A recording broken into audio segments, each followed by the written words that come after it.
गुणाः किं स्वरूपाः इत्युच्यन्ते। दोषाः उक्ताः, दोषास्तस्यापकर्षकाः इति उक्ताः। उत्कर्षहेतवः प्रोक्ताः गुणालङ्काररीतयः।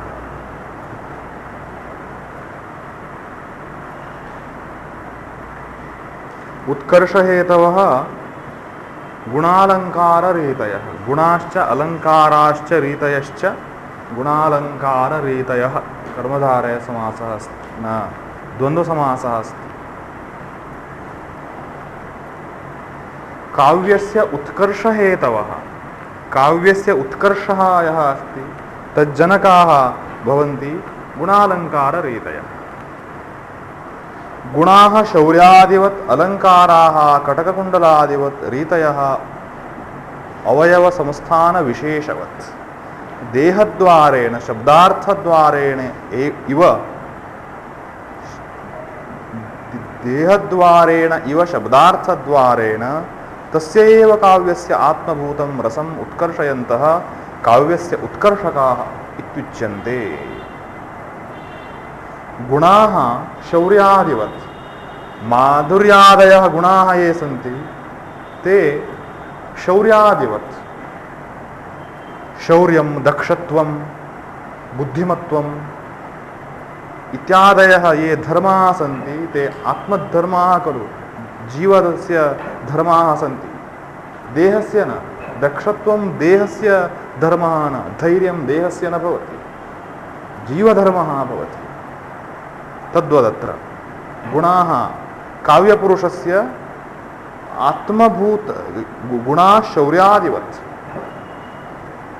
काव्यस्य आत्मभूतः अस्ति रसः, रसस्य धर्माः भवन्ति गुणाः। अलङ्काराः कटककुण्डलादिवत्। कटकं नाम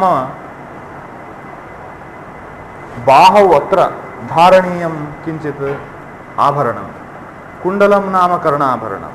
कटककुण्डलादि आभरणानि, हारः भवतु अथवा नासामौक्तिकं भवतु अथवा शिरोमौक्तिकम्, अत्र किमपि एवं क्रियते। नूपुरः अस्ति, आभरणानि नाना सन्ति। तद्वत् अलङ्काराः, उपमा, रूपकम्, उत्प्रेक्षा, श्लेषः अथवा शब्दालङ्काराः अपि सन्ति, अनुप्रासादयः तेपि। कटककुण्डलादिवत्, मानवदेहे कटककुण्डलादि आभरणानि यथा भवन्ति तथा अलङ्काराः काव्ये। रीतयः कथं भवन्ति? अवयवसंस्थानविशेषवत्। तत् पूर्वमपि किञ्चित् अस्माभिः स्पृष्टमासीत्। रीतयः वैदर्भी, गौडी, पाञ्चाली इति तिस्रः रीतयः अस्माभिः पूर्वं दृष्टाः पूर्ववर्षे। रीतयः अत्र वस्तुतः चतस्रः रीतयः प्रतिपाद्यन्ते। गौडी न वैदर्भी, गौडी, पाञ्चाली, लाटीया। लाटदेशस्य रीतिः लाटीया इति उच्यते।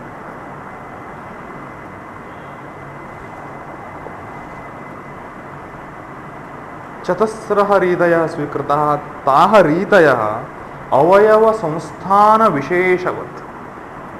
अवयवः नाम अङ्गम्, अस्मद् देहावयवाः अङ्गानि। संस्थानं नाम तेषां स्ट्रक्चर्, विन्यासविशेषः। अङ्गानां विन्यासः यादृशः भवति तथा देहाकारः दृश्यते खलु। अवयवाः नासा, कर्णः, चक्षुः, मुखं, ग्रीवा, हस्तौ, पादौ, नाना अवयवाः सन्ति। तेषां स्ट्रक्चर् यथा भवति तथा देहस्य आकृतिः निष्पद्यते। तेनापि सौन्दर्यं किञ्चिदस्ति देहे। आकृतयस्तु भिन्नभिन्नरीत्या वर्तन्ते खलु देहस्य स्ट्रक्चर्। केचन सर्वदा एवं कुर्वन्ति, ये सर्वदा एवं करोति, स्ट्रक्चर् एव भिन्नं। कर्णः भिन्नः, नासा भिन्ना अस्ति। हस्तः कदाचित् एवं तिष्ठति केषां स्ट्रक्चर् एव तथा, वृथा सः बलात् न करोति, एवं स्ट्रक्चर् एव तत्, रीति स्टैल्। तथा काव्ये रीतिः पदसङ्घटनायाः शैली रीतिः इत्युच्यते। पदसङ्घटना नाम पदसंयोजनं, पदसङ्घटनायाः शैली रीतिः इत्युच्यते। यथा पदसङ्घटना भवति तथा शैली उत्पद्यते, रीतिः। यथा अस्माकं देहस्य अंगानां संयोजनरीतिः अस्ति, तद्वत् देहे काव्यदेहे, काव्यपुरुषस्य देहे रीतिः स्वीक्रियते। संस्थानं नाम अंगविन्यासशैली।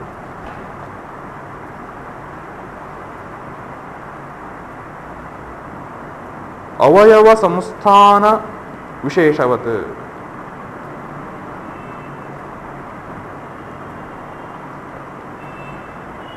एते कटककुण्डलादयः किं कुर्वन्ति?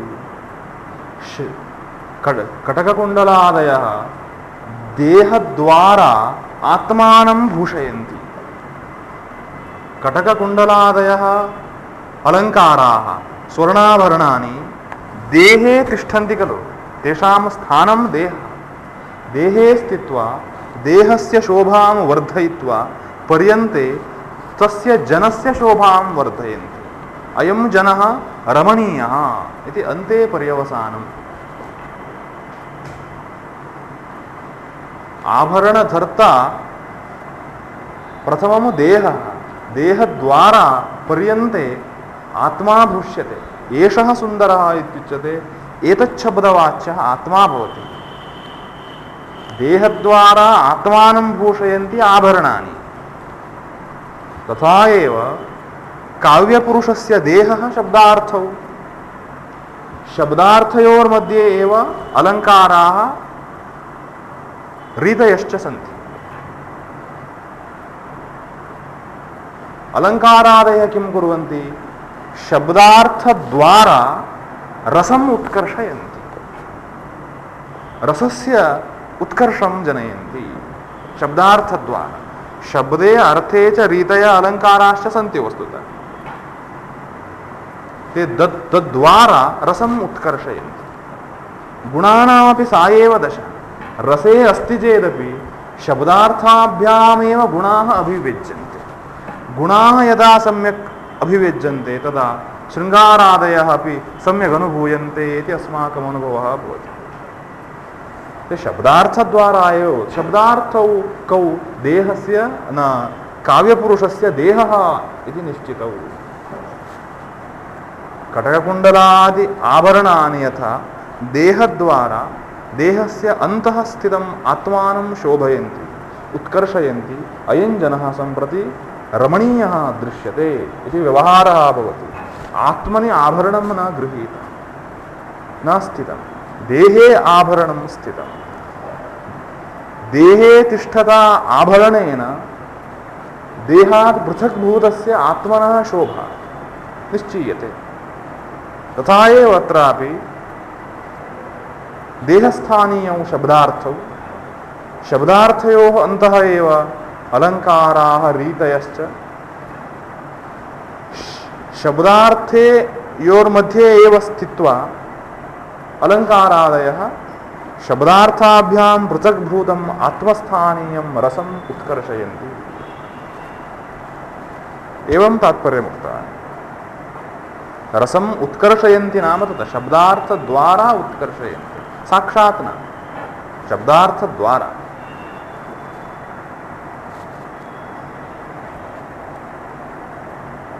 काव्यस्य आत्मभूतं रसम् उत्कर्षयन्तः काव्यस्य उत्कर्षकाः इत्युच्यन्ते। काव्यस्य आत्मा यः रसः अस्ति तम् उत्कर्षयन्तः, तस्य उत्कर्षं जनयन्तः काव्यस्य उत्कर्षकाः इति व्यवहारः। रसस्य उत्कर्षं कदाचित् न जनयति चेत् किम् उच्यते? न जनयति न अलङ्कारः। काव्योत्कर्षकत्वे सत्ये न रसोत्कर्षकत्वे सत्येव स्वीकारः, अन्यथा न स्वीकारः।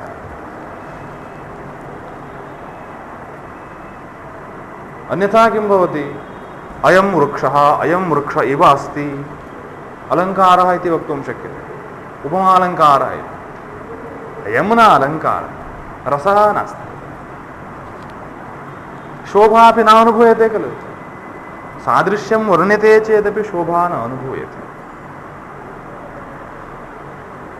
रसस्य उत्कर्षकत्वे सति तत् सादृश्यम् उपमालङ्कारः इति भवति, अन्यथा न अलङ्कारः। इह यद्यपि गुणानां रसधर्मत्वं तथापि गुणशब्दः अत्र गुणाभिव्यञ्जकशब्दार्थयोरुपचर्यते। दर्पणकारः उक्तवान् गुणः वस्तुतः रसधर्मः, रसे तिष्ठति। अथापि अस्माभिः किं क्रियते? गुणाभिव्यञ्जकशब्दार्थे शब्दः अर्थश्च स्तः गुणस्य अभिव्यञ्जकौ तयोः उपचारतः उच्यते। गौणव्यवहारतः शब्दे अर्थे च गुणः अस्ति, औपचारिकव्यवहारः अयम् इति वदति।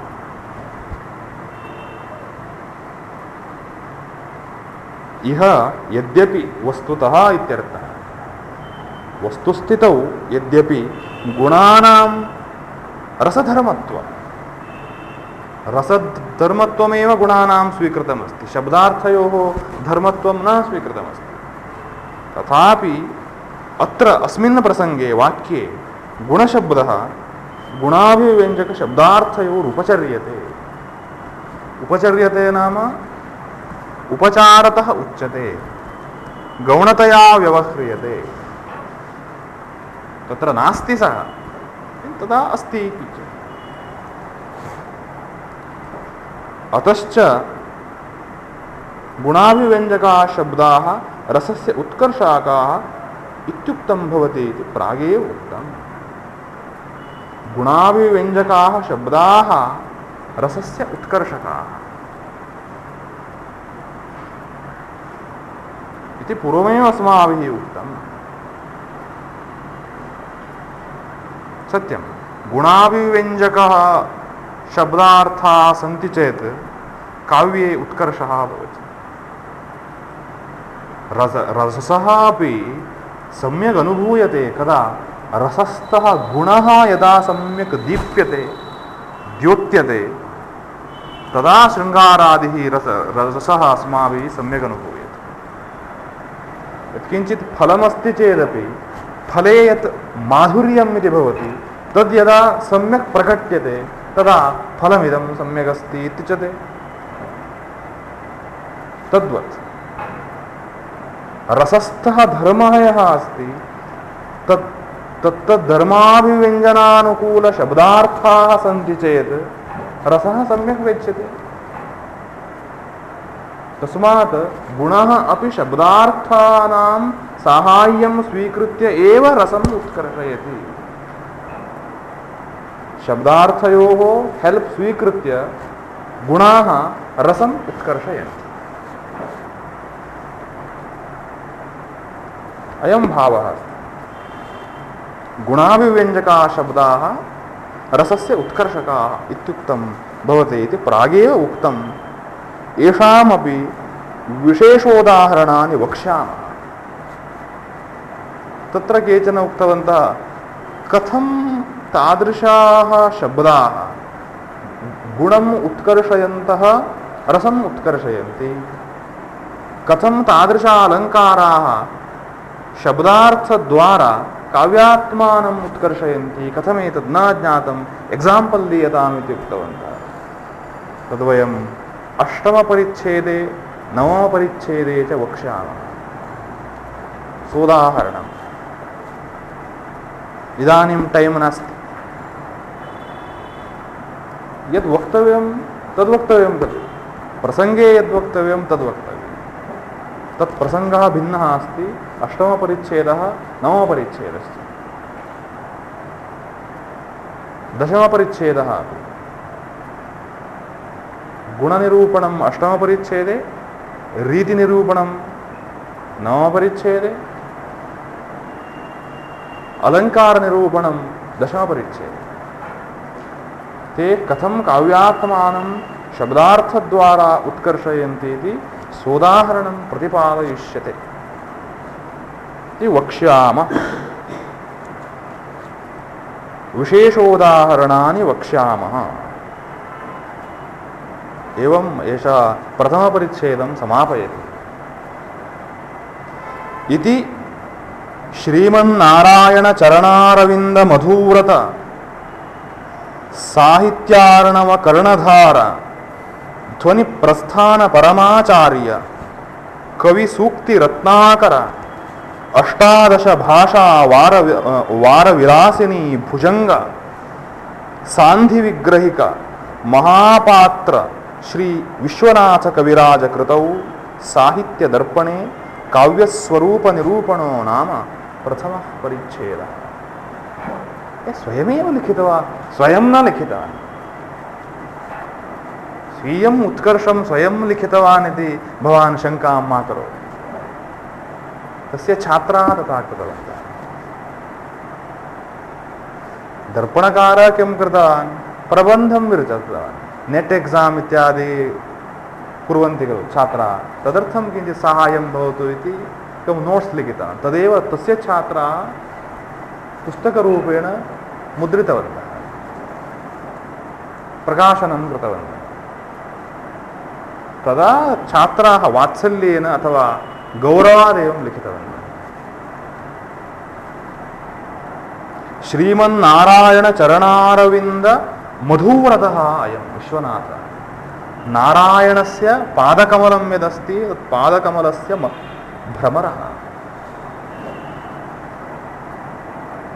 पुनः साहित्यार्णव कर्णधार, साहित्यसागरः यः अस्ति, साहित्यसागरस्य उत्तरणार्थम् अयं कर्णधारः नाविकः। साहित्यार्णवस्य उल्लङ्घनं कर्तव्यमस्ति चेत् आश्रयेत् अयं नाविकः। साहित्यार्णव कर्णधारः। पुनः ध्वनिप्रस्थानपरमाचार्यः। ध्वनिप्रस्थानम् आनन्दवर्धनाचार्य यत् प्रवर्तितं ध्वनिः काव्ये प्रधानः, ध्वनिप्रस्थानमित्युच्यते।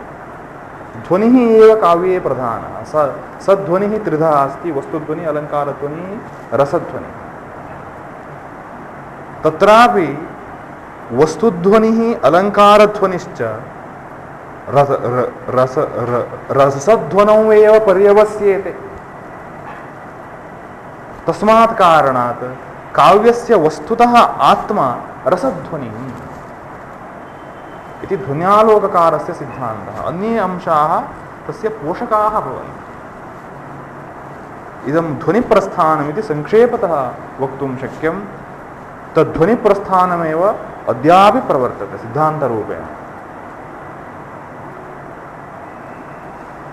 तावत्पर्यन्तं यत्किञ्चित् रीतिरात्मा काव्यस्य इति वामनः। रीतिः आत्मा भवति। एवं भिन्नं भिन्नम् उक्तवन्तः। दण्डी अलङ्कार एव काव्यस्य प्रधानः अंशः इत्युक्तवान्। एवं तु न भवति। ध्वनिप्रस्थानं यदा प्रवर्तितं तदेव विद्वद्भिः स्वीकृतं। जगन्नाथपण्डितादयः अपि तथैव तीक्ष्णबुद्धयः। जगन्नाथान्तं पाण्डित्यम् इति लोकोक्तिः अस्ति। पाण्डित्यस्य चरमसीमा का इति चेत् जगन्नाथः। पाण्डित्यं जगन्नाथान्तं।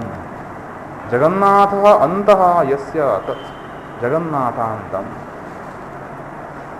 जगन्नाथपण्डितः अपि इमं सिद्धान्तमेव स्वीकृतवान्। ध्वनिप्रस्थानमित्युच्यते। ध्वनिप्रस्थानस्य अयं परमाचार्यः। ध्वनिप्रस्थाने यत्किञ्चित् संशयः यत्किञ्चित् अस्ति चेत् एषः प्रष्टुं शक्यः। अयं परमाचार्यः, परमगुरुः अस्ति। कविसूक्ति रत्नाकरः। कविसूक्ति नाम काव्यं। काव्यस्य अयं सागरः। कविसूक्ति अन्यथापि कर्तुं शक्यते। कविसूक्तयः एव रत्नानि,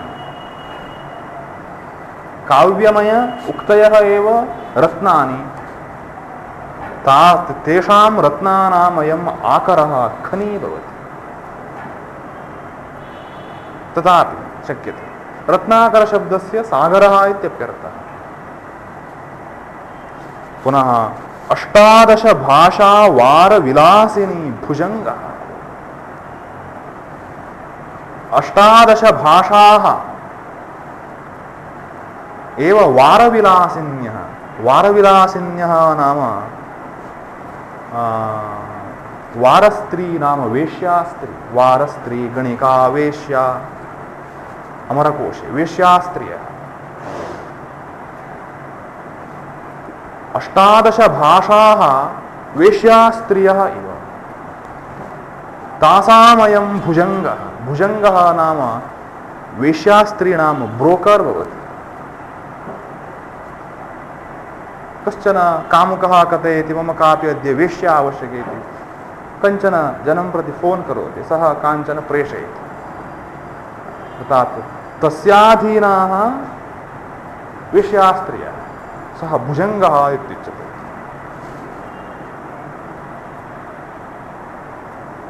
अष्टादश भाषा, या कापि भाषा आवश्यकी चेत् अस्य काण्टेक्ट् करोतु, भाषां ज्ञापयतु। भाषा नाम वारविलासिनी। यतोहि कञ्चन एकमेव जनं न प्रीणाति। यः कश्चन आगच्छत् तं प्रीणाति। भाषा विचित्रा अस्ति। पतिव्रता तथा भवति वा? एकत्रैव तिष्ठति खलु। भाषा तथा न, सर्वत्र तिष्ठति खलु। सर्वपुरुषान् स्पृशति। 18 भाषा वारविलासिनीनाम् अयं भुजङ्गः ब्रोकर् भवति।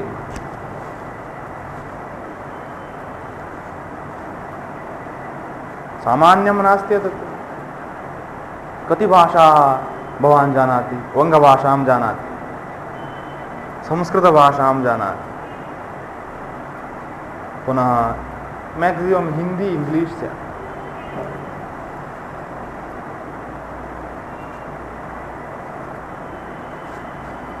आनन्दकुमारस्वामी इति कश्चन आसीत्। आनन्दकुमारस्वामी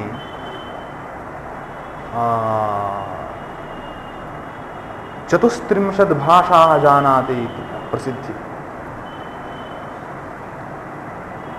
सः कदाचित् स्वकीये लेखे कुत्रचित् अहं 33 भाषाः जानामि इति लेखनं कृतवान्।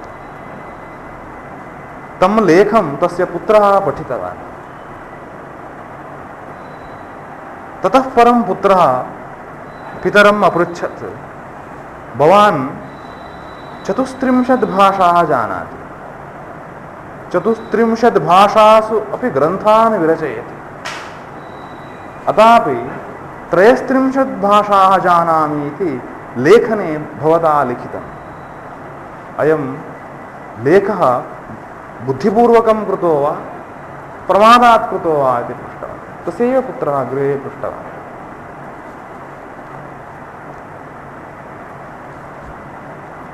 आनन्दकुमारस्वामी कथयति यत् चीना लैंग्वेज अस्ति, चीना देशस्य लैंग्वेज,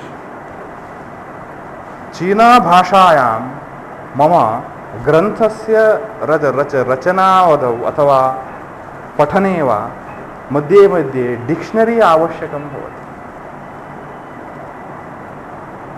तस्मात् सा भाषा मया न ज्ञायते इति अर्थः।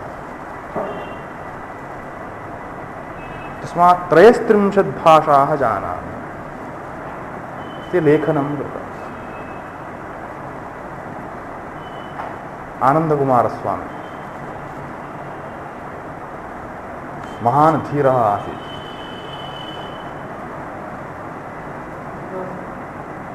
आनन्दकुमारस्वामी कर्णाटके दिल्ली मध्ये तस्य बहवः ग्रन्थाः, चतुस्त्रिंशत् भाषासु तस्य ग्रन्थाः स्वीयग्रन्थाः उपलभ्यन्ते। अनुवादः न। सः स्वातन्त्र्यप्राप्तेः पूर्वमपि आसीत्, परमपि किञ्चित् कालपर्यन्तमासीत्। महात्मा प्रायः महात्मा गान्धी महोदयस्य समकालिकः अभवत्। तो हि महात्मा गान्धी सिद्धान्तः यः यः आसीत् तं सिद्धान्तं खण्डयति। महात्मा गान्धी समकाले एव। महात्मा गान्धी कश्चन लायर् भवति, he is not A scholar इति कथयति। एषः पण्डितः न भवति, एषः लायर् भवति इति वदति। भारतीयसंस्कृतिमुद्दिश्य महात्मा गान्धी यद्यद् उक्तवान् तत् असमीचीनम् इति खण्डयति। महात्मा गान्धी उक्तवान् भारतीयनार्यः अलङ्कारं मा कुर्वन्तु इति। आनन्दकुमारस्वामी झटिति उक्तवान् भवान् वक्तुं न शक्नोति, भवान् भारतीयसंस्कृतिं भारतीयसौन्दर्यसिद्धान्तं च नैव जानाति, तस्मात् अत्र त्वया न वक्तव्यं। यत्किञ्चित् रूल् मध्ये किमपि अस्ति चेत् भवान् प्रष्टव्यः, भवान् वक्तुमपि अर्हः कानून के बारे में। किमर्थं? भवान् एडवोकेट, किमर्थमत्र भाषितुं भवान् अर्हति यदि तव अध्ययनमस्ति। सौन्दर्यशास्त्रे किम् अध्ययनमस्ति तव? पुरातनभारतीयसंस्कृतिदृष्ट्या किं नाम सौन्दर्यं जानाति वा किञ्चित् इति गान्धी पुरस्तादेव उक्तवान्। गान्धी तूष्णीं स्थितः, गान्धी पक्षपातिनः सर्वे एवं मूर्खः अस्ति भो इति कुमारस्वामिनमेव दूषितवन्तः। तो हि ब्रह्मा 2+2 पञ्च भवति इत्युच्यते चेत् पार्श्वीयाः किं कुर्वन्ति? हा सत्यं सत्यमिति कथयन्ति। तद्वज्जातम्। आनन्दकुमारस्वामी तीक्ष्णः आसीत्। बौद्धसिद्धान्ते तस्य बहवः ग्रन्थाः लभ्यन्ते। अयं बौद्धप्रियः।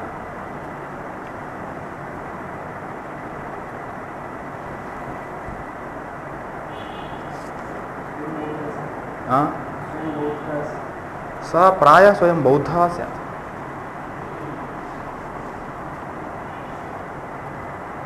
न ज्ञायते, मयापि स्पष्टतया न ज्ञायते। राहुलसाङ्क्रान्त्यायनः इति आसीत्, स तु बौद्ध एव, सोऽपि तीक्ष्णः आसीत्। पुनः ओशो, रजनीशः बहु तीक्ष्णबुद्धिः आसीत्। रजनीशेन उक्तं सर्वं समीचीनं नास्ति, तु समीचीनानि बहूनि सन्ति। ओशो रजनीश। भजगोविन्दं मूढमते इति इत्येव टैटल् अस्ति, कश्चन ग्रन्थः अस्ति। भवतां कुत्रचित् लभ्यते चेत् अवश्यं पठनीयः ग्रन्थः।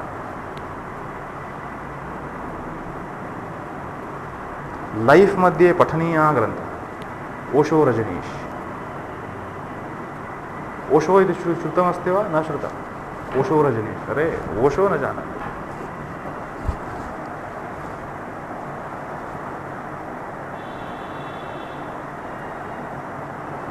एकवारं पठतु भजगोविन्दं मूढमते। शङ्कराचार्यस्य स्तोत्रमुद्दिश्य सः प्रवचनं कृतवान्। वङ्गभाषयापि लभ्यते पुस्तकम्। अवश्यं पठनीयः ग्रन्थः।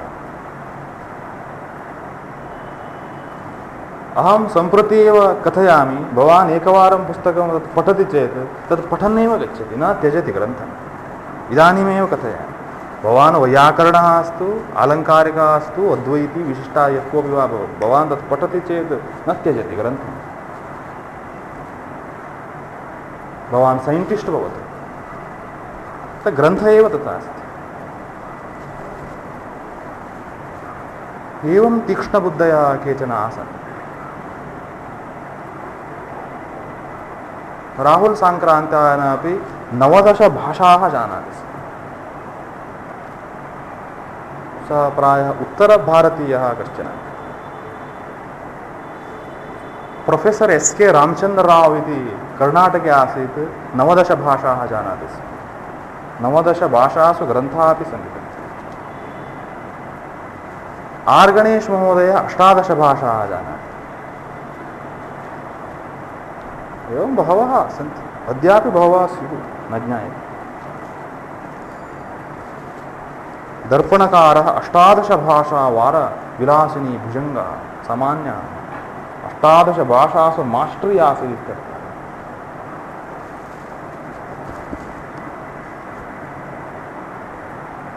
पुनः सान्धिविग्रहिकः अयं द्वयोर्नृपयोर्मध्ये सन्धिं कारयितुं विग्रहं कारयितुं च अयं समर्थः कीदृशः द्वयोः साम्राज्ययोर्मध्ये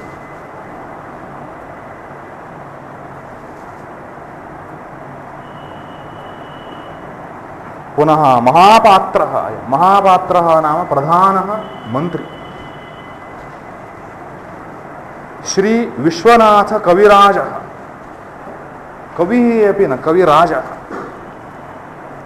विश्वनाथ कविराजः तस्य कृतिः भवति साहित्यदर्पणः तत्र काव्यस्वरूपनिरूपणो नाम प्रथमः परिच्छेदः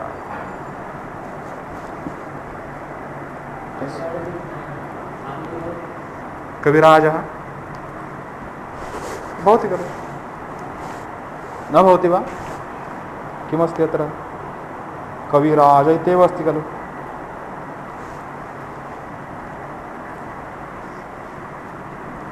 अद्भुतं कविराजः यतोहि राजशब्दः प्रधानतया प्रजानां पालके प्रयुज्यते राजा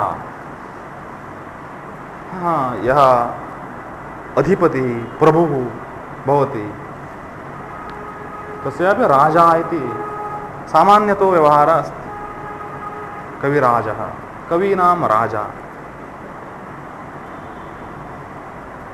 कविश्च असौ राजा इति न अयं राजा न जातः कविराजः इति न कवीनां राजा तथा राजविद्या इति भगवद्गीतायां शब्दप्रयोगः अस्ति राजविद्या राजगुह्यं पवित्रमिदमुत्तमं प्रत्यक्षावगमं धर्म्यं सुसुखं कर्तुमव्ययम् 9ध्याये 2 श्लोकः राजविद्या नाम शंकराचार्यरुक्तं विद्यानां राजा विद्यानां प्रधानविद्या इत्यर्थः राजगुह्यं गुह्यानां राजा गुह्यं नाम रहस्यं रहस्येषु अपि बहुश्रेष्ठं रहस्यं तत् तस्मात् राजगुह्यं तथा प्रयोगः अस्ति